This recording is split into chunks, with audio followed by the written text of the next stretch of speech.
ভূমিকে যারা বিক্রি করে দেয়, স্বাধীন ভূমি যারা বিক্রি করে দেয়, হাসিনা বিক্রি করে দেয়নি? কথা কন না কেন? কয় এমন দেয়া দিছি আজীবন। হ্যাঁ, এমন দেয়া দিছে। আমাদের গ্যাসের সংকট এখন আছে না নাই? অথচ প্রত্নতাত্ত্বিকরা বলছে বাংলাদেশের শুধু তিতাসে যে গ্যাস ছিল সারা বাংলাদেশের সমস্ত লোকদের 250 বছর যেত, কিন্তু সেই গ্যাস এখন নাই। দমকলের বেগে সব দিয়ে দিয়েছে ওই দেশকে। ভারতে সিলিন্ডার বেচে 400 টাকা, আমাদের গ্যাস চুরি করে নিয়ে, আর আমরা সিলিন্ডার কিনি 1200 টাকা। কত? 1800।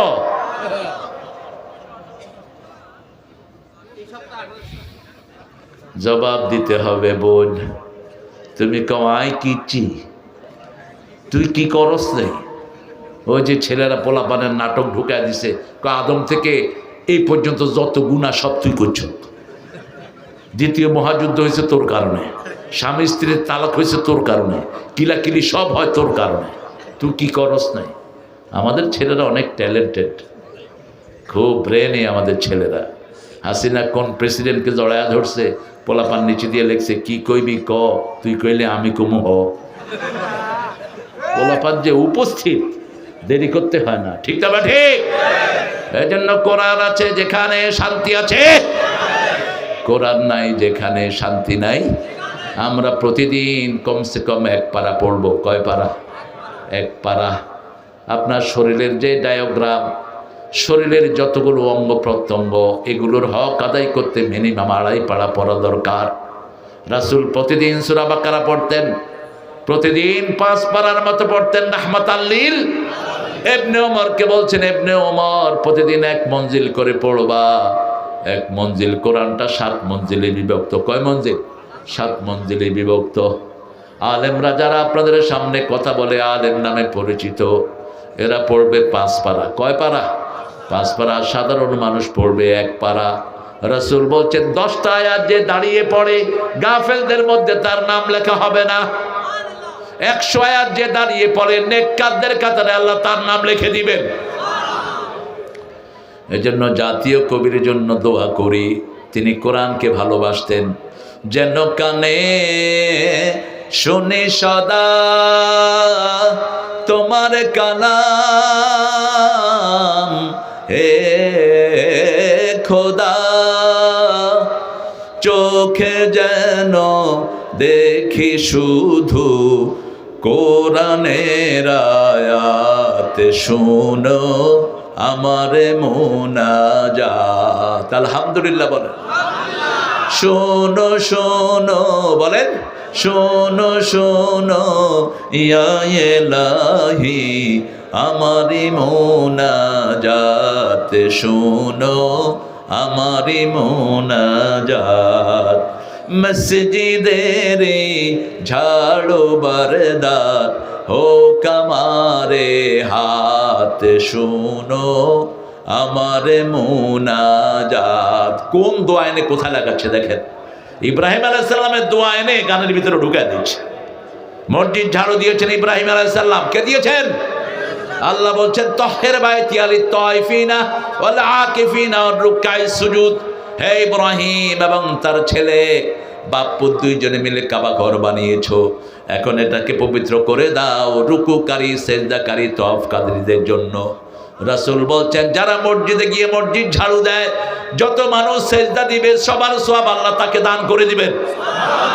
রাস্তা থেকে একটা কষ্টদায়ক জিনিস কেউ সরিয়ে দিল, কোনো ইট সরিয়ে দিল, অথবা কোনো কলার শোকলা অনেক বড় অ্যাক্সিডেন্ট করে। ঠিক না বেটি? কলার শোকলা একজন রাস্তায় ফেলেছে, কুত্তা দৌড় দিছে, কুত্তা দৌড় দিয়ে আষাঢ় খায় মুদি দোকানের ভিতরে। মুদি দোকানের ওই বেটা সোয়াবিন তেল আর সরিষা তেল মিলাইতেছিল, কুত্তে গিয়া তেলের ভিতরে। কি ডেঞ্জারাস জিনিস দেখেন। আবার মোটরসাইকেলও স্লিপ খায় এই কলার চামড়ার উপর। রাসূল বলছেন আপনি যদি কোনো কষ্টদায়ক জিনিস রাস্তা থেকে উঠিয়ে নিয়ে সরিয়ে দেন, আল্লাহর সাথে সাথে আপনার জীবনের গুনাহগুলো মাফ করে দিবেন।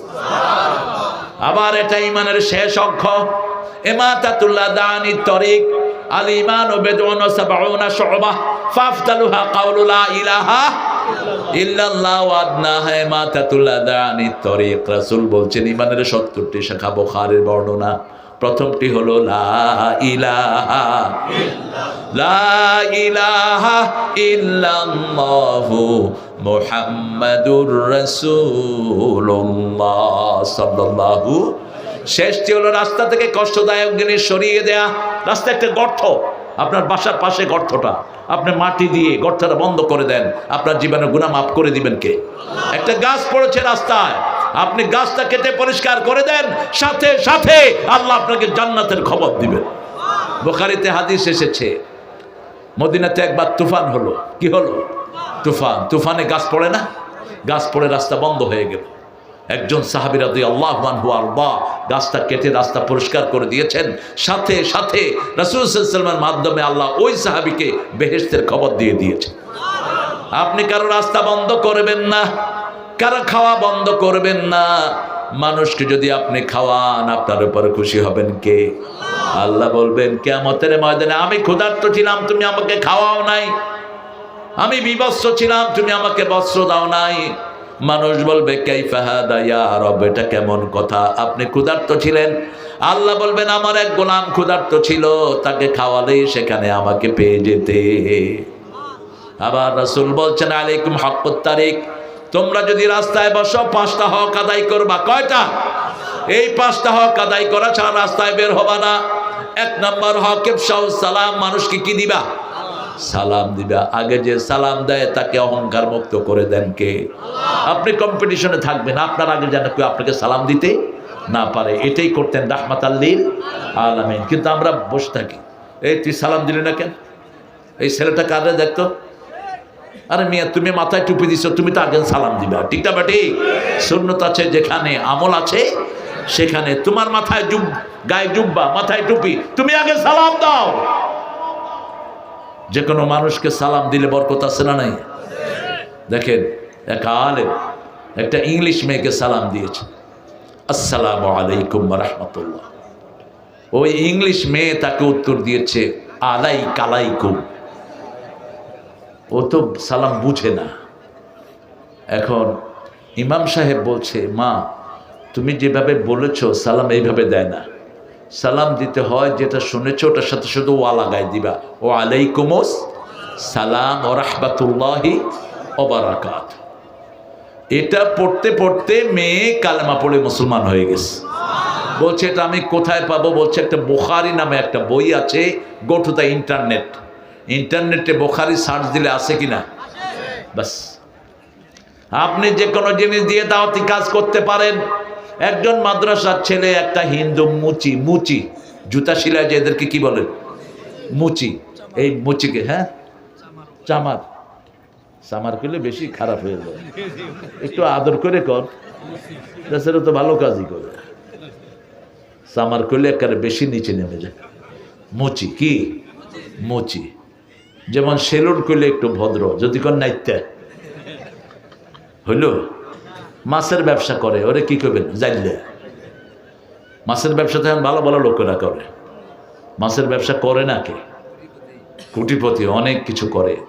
তো মাদ্রাসার ছেলে 3 দিন ওই মুচিকে সালাম দিয়েছে। 4র্থ দিন মুচি এসে কালেমা পড়ে মুসলমান হয়ে গেছে। জিজ্ঞেস করা হলো আপনি মুসলমান হলেন কেন? বলছে আমারে কেউ কোনোদিন সালাম দেয় না, জুতাটা ফিকে দেয়, আমি সিলায় দেই, আমাকে কিছু পয়সা দেয়। আর এই ছেলেটা যাইতে আসতে প্রতিদিন আমাকে সালাম দিয়েছে এবং অত্যন্ত আদবের সাথে। আমি দেখলাম যেই ধর্ম মানুষকে সম্মান করে সেটাই আল্লাহর ধর্ম। ঠিক না? ঠিক। রাস্তায় বসে থাকলে আপনি সালাম দিবেন আলাইকুম হাক্কুত তারিক। এরপরে রাসূল বলছেন গদ্দুল বাসার, চোখটাকে নিচে রাখবা। সূরা নূরের ভিতরে 37 নম্বর আয়াতে আল্লাহ বলছেন কুল্লিল মুমিনিনা ইয়াগুদ্দু মিন আবসারিহিম ওয়া ইয়াহফাজু ফুরুজাহুম। মুমিন ছেলেদেরকে বলে দাও তারা যেন চোখটাকে অবনত রাখে। চোখ অবনত রাখলেই তার লজ্জাস্থান হেফাজত হয়ে যাবে।